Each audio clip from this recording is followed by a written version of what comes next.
3.5 years ago, Carol Edwards discovered she had a lump in her breast. Her decision to have the breast completely removed along with the cancer was a traumatic one. Terrible, really terrible. I actually hated the mirror for quite some time. Since then, she's endured times of discomfort while wearing a prosthesis. Now there's a new product on the market. It's taken 6 years to come about. It's been highly tested through the Federal Drug Association in America, and I can't tell you, it's just so fantastic, it really is. It's the silicone-based adhesive gel that makes this new model so revolutionary. There's no weight problems because the prosthesis is supported by the shoulders and the chest wall. At just under $400 each, it's claimed the benefits are worth it. It just moves with your body. It's wonderful. No matter which way you move, it goes with you, where the other prosthesis perhaps slipped around in the bra. Prevention through early detection is the message for Breast Cancer Awareness Day. And for women who choose to undergo radical surgery, this new product provides more than just support.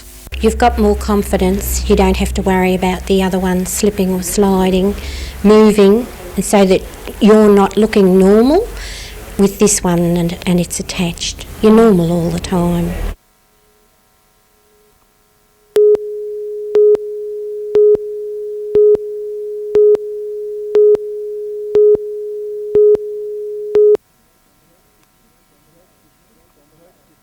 Perched at 6th on the ladder, the Breakers have suffered no setbacks so far this season other than young gun Greg Owens, and look set to make an impression. However, it may only be short-lived, as Owens won't be resuming play for some time yet after stressing his knee in their 1-1 draw with the Kings. He landed very awkwardly and there's a bit of a tangle with the defender's legs. And he does look in a great deal of discomfort. And as much as he'd like to help with next week's game against Gippsland Falcons, the attacker is off his feet for at least 2 weeks. I just have to stay at home and let my mum and dad look after me. So. A new lineup will be announced tonight at training for the away match. Adam Harper, NBN News.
The so-called boat is actually only an 8-metre hull, which is 1/8 the size of the actual super shuttle. With the hull considered the biggest wave generator, designer Greg Cox today carried out tests to see how much wave action the super shuttle will cause. We've chosen this site in the Hunter River because it is relatively calm. It's nice shallow conditions as well, which helps to mimic the waters around Brisbane Water. One of the major requirements of the fast ferry is for it to have a minimal impact on the environment. We have to be absolutely certain of the environmental credentials of the boat before we actually build the boat. A number of probes positioned in the river measured the wave size, sending the information back to a computer on shore to be analysed. The boat will be built on Kooragang Island subject to council approval, and if all goes well, the fast ferry service should be up and running by 2001. Amanda Bolger, NBN News.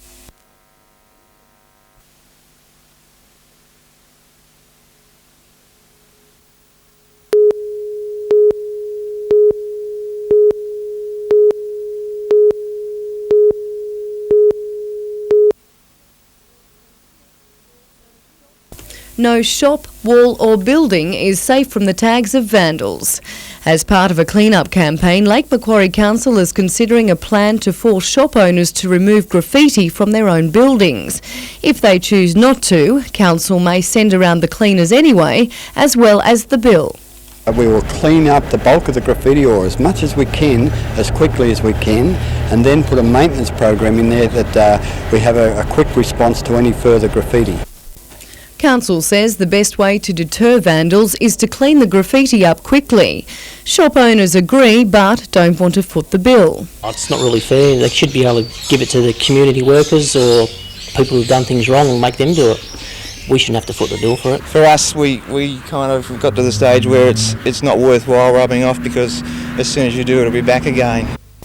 Plans to introduce a graffiti hotline are also on the drawing board and will be considered at Council's next policy meeting. Meanwhile, relief for residents at Turalba. Council rejecting plans by Optus to build a mobile phone tower by the lake. It didn't comply with the guidelines we had established of they had to be at least 500 metres from any house, and this was much closer than that. Vanessa Spark, NBN News. What happened to Councillor?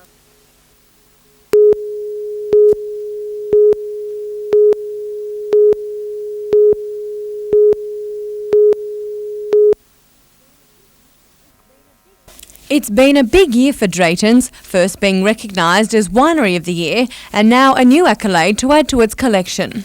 Its 1994 Semelon took out the Wine Life Trophy, one of only 11 categories at the prestigious Wine State Awards held in Adelaide. The award has special meaning for the Drayton family. It was the last vintage Reg Drayton produced before he and his wife Pam were tragically killed in a plane crash on their way to Lord Howe Island. I think it would have been lovely for him to have actually accepted it himself, but of course he wasn't to be here, so I was really thrilled to take that honour in his place. Robin Drayton attributes the Semelon's success to a number of factors. First of all, the Semelon is a wonderful grape varietal, and it's what the hunt is renowned for. And of course this particular wine has some bottle aging on it. It's a 1994 vintage, so it's getting some of those really lovely honey buttery characters coming through.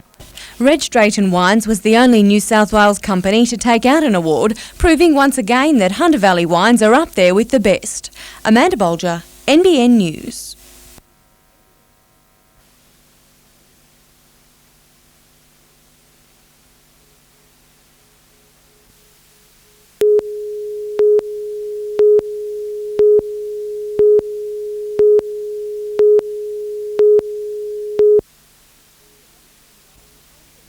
It's a case of out with the old and in with the new, and Premier Bob Carr today gave the production line the once-over. Workers at British Aerospace have almost completed the first Hawk lead-in fighter, which will see RAF Young Guns get their fighter pilot feet in a more advanced aircraft than the existing Macchi. On this aeroplane, the aeroplane was designed with the air combat roles in mind and the complicated modern systems in mind in the cockpit. So it is a better, much better platform to prepare fast jet aircrew for their future jobs. Staff at the Williamtown facility will now spend 3 years assembling the fleet. It gives the next generation of fighter pilots a more realistic experience of what they'll be in for when they slide into the seat of an F-18 and F-111. This aircraft has a life of 20 to 30 years, depending on how we use it. So yes, it's a long-term investment, and it will take us not only into the new millennium, but it will take us beyond the life of the Hornet and the F-111. Premier Carr says the British Aerospace facility paves the way for more aviation business opportunities.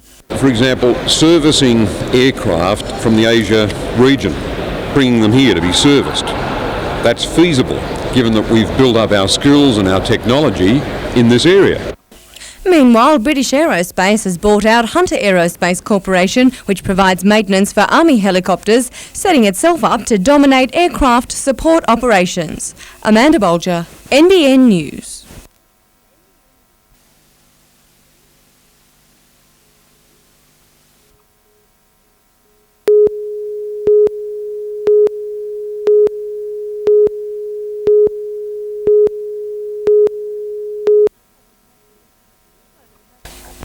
Novocastrians have lived under the plumes of the BHP steelworks for more than 8 decades.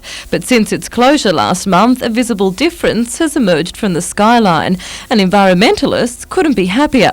They say although it's early days yet, air monitoring has already revealed a decrease in air pollution.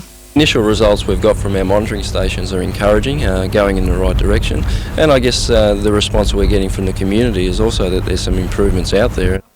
Newcastle Council has 2 fine particulate monitors located in its most industrial suburbs, Mayfield and Stockton, but in only a month the number of dust particles have plummeted from 83 micrograms per cubic metre to just 58. While it's expected to take some time before the health effects are known, Council is hoping regular monitoring will shed light on how the Still City is faring post-BHP. And are implementing an airshed management plan for Newcastle so that we don't lose face and believe that air quality is going to be all that wonderful and all our problems will be solved with BHP closing.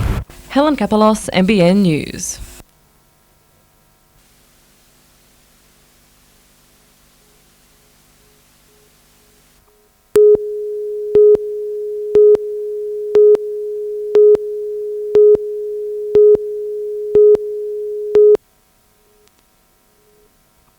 Members of the Dairy Farmers Cooperative gathered at Singleton today to hear details of the proposal. The Italian dairy giant Parmalat bought Paul's in Queensland last year and now wants to merge its way into New South Wales. We want to sell Paul's into dairy farmers to form the largest dairy company in Australia. It would have a turnover of $1.8 billion per annum. The merger would see Paul's buy at least a quarter of each farmer's shares in the co-op. The company claims it would give certainty to farmers worried about next July's planned deregulation of the milk industry. And farmers are listening. I think we should look into it further, discuss it, and I think at the moment, yes. It's going to help a lot of farmers get out of debt by the money they'll get for their shares, and also the payout for their quota will help them get on their feet and maybe survive, where a lot of them will go broke. The merger with dairy farmers would effectively reduce the number of major players in the dairy industry from 3 to 2. But Paul's denies the reduction in competition would lead to higher milk prices for consumers. I think there can be as much competition between 2 as there are with 3. And as I said, we really have further competition in the market because all the major retailers are now marketing their own brands. We are contract packing them for them, but we are only just a processor. The merger would also put a stop to a major restructure being planned by dairy farmers. It'll be discussed at next week's Dairy Farmers National Conference on the Gold Coast. Paul Lobb, NBN News.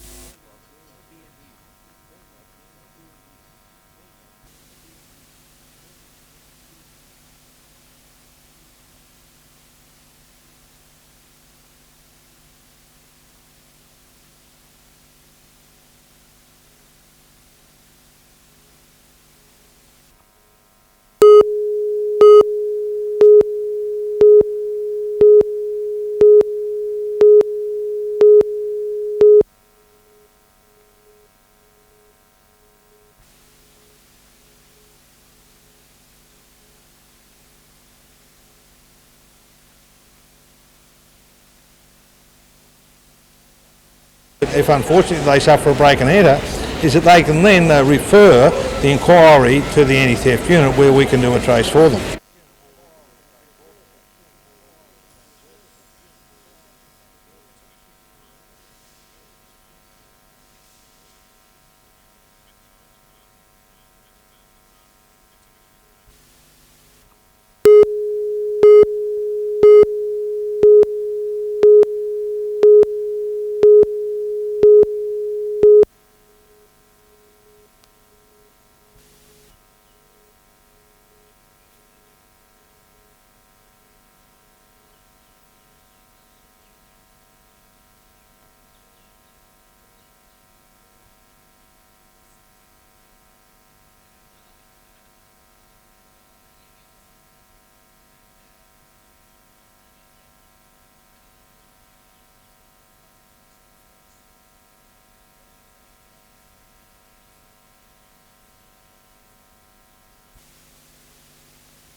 It's both for road safety and to eliminate congestion.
"20-year-old Andrew Craig Smith from Tamworth died this morning when he lost control of his tabletop ute on the Lakes Way south of Taree.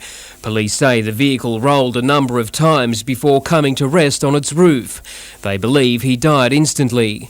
Further north, and a 20-year-old woman from Sydney was killed and her 2-year-old child seriously injured in an accident just south of Port Macquarie. Police say the woman was travelling north on the Pacific Highway when she veered into the centre of the road, hitting a pylon.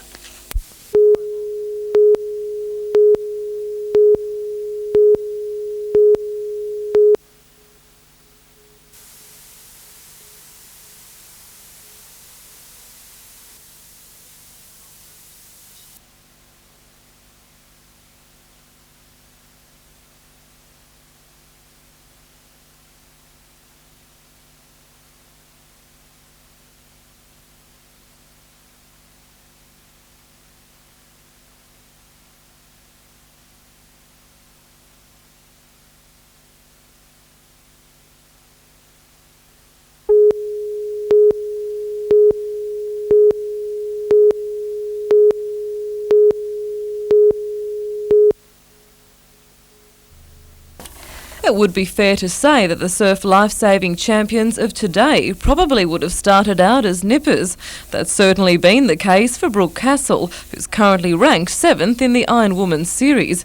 But today she took time out to lend her skills to those up-and-coming surf lifesavers at a local nipper clinic. Just show them how to ride their boards properly, how to catch waves, make sure they're going through the waves properly. The gesture was welcomed by the Tawoon Bay Surf Club, the youngsters obviously in awe of the talents of the high-profile sportswoman. But Brooke says giving something back to a sport that's given her so much has its own rewards. It's good, I like it, help the kids, give them the opportunity that I've had. Helen Kapalos, NBN News.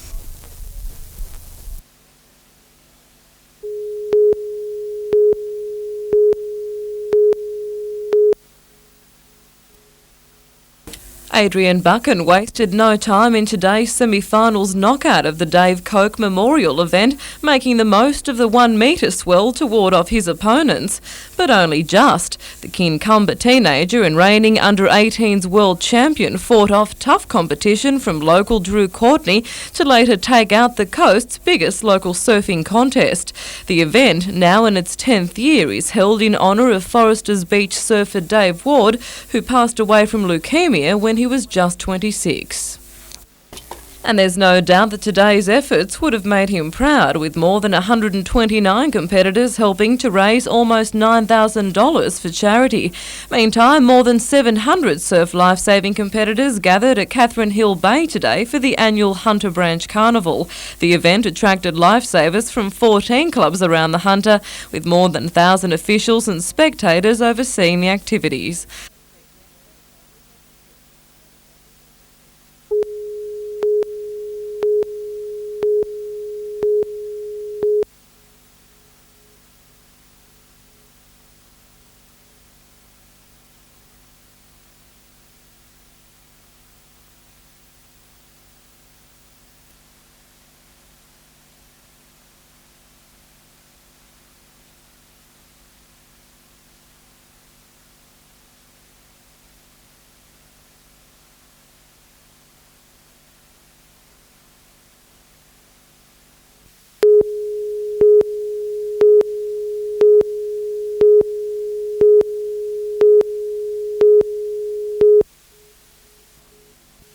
It was in the early hours that the vessel's lines were untied and the southerly wind sent the William IV up the channel towards Kooragang. There, she came to rest on the rocks. We were quite lucky in one sense.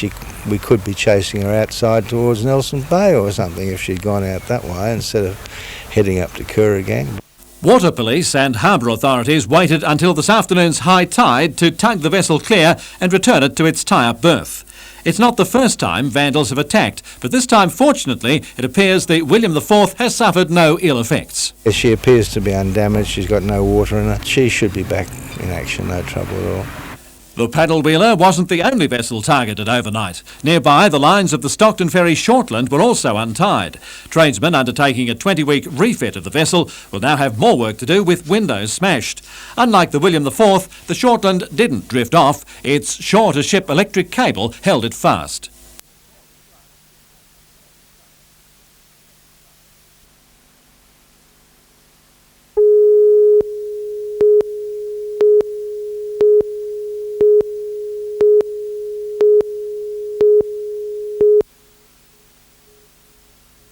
The race started in stormy conditions from Broken Bay with a forecast of 120 km/h winds and large seas for the night ahead. To the relief of most skippers in the 25-yacht fleet, the weather didn't get that bad, but conditions were still challenging. The wind was probably about 30, 35 knots, 40 knots at the most, and we were comfortable though because it's a nice strong boat. One day out, the weather improved. The 52-foot Adams 15 made good time with spinnaker flying and following seas. With a 1995 win to her credit, she was the first yacht to reach Lord Howe Island this year, finishing the race in just over 50 hours. The early rough weather a factor in the win. The ocean's a big, mean place sometimes, and we were lucky it was fairly mean this time, and they let us win again. After returning home late yesterday, the crew took their trophies aboard today and are now considering their next racing adventure, possibly this year's Sydney to Hobart. Paul Lobb, NBN News.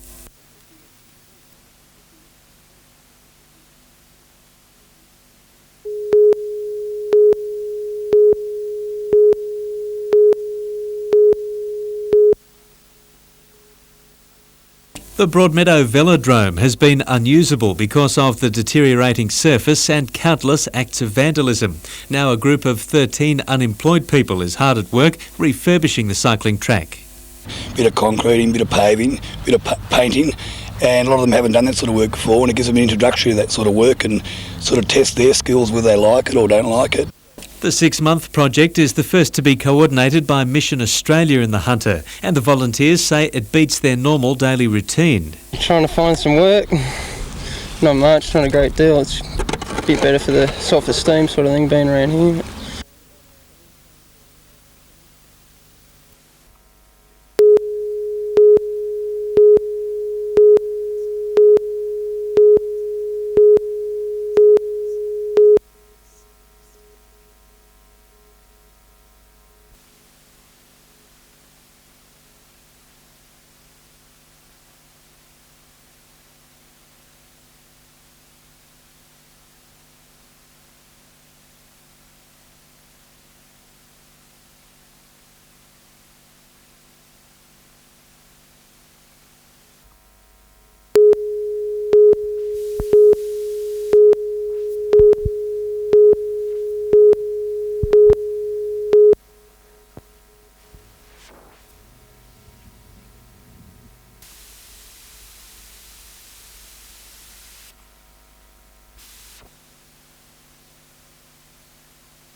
Moving the Mater Hospital from its existing site at Waratah to the Lake Macquarie area makes good sense to Lake Macquarie Council.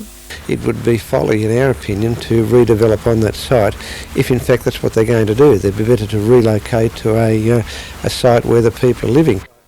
Council is now putting this option before the Hunter Health Review Committee.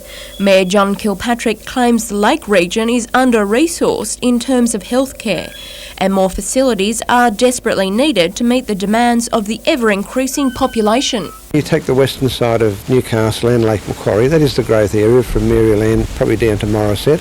It will be the growth area for the next many years, and basically there is almost no public health facilities there.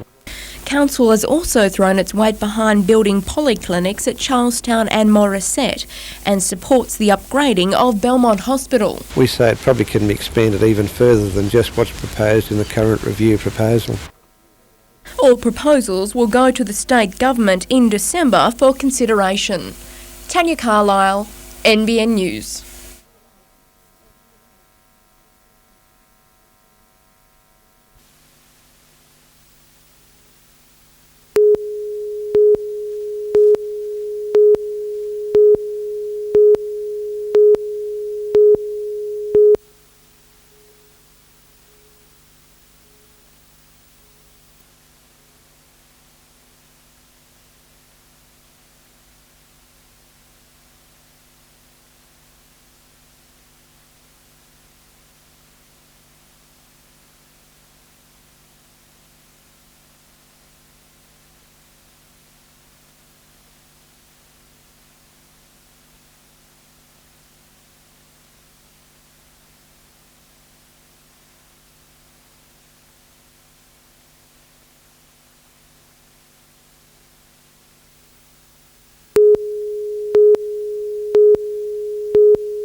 On July 20 this year, Daryl Raymond Green escaped from Newcastle Court.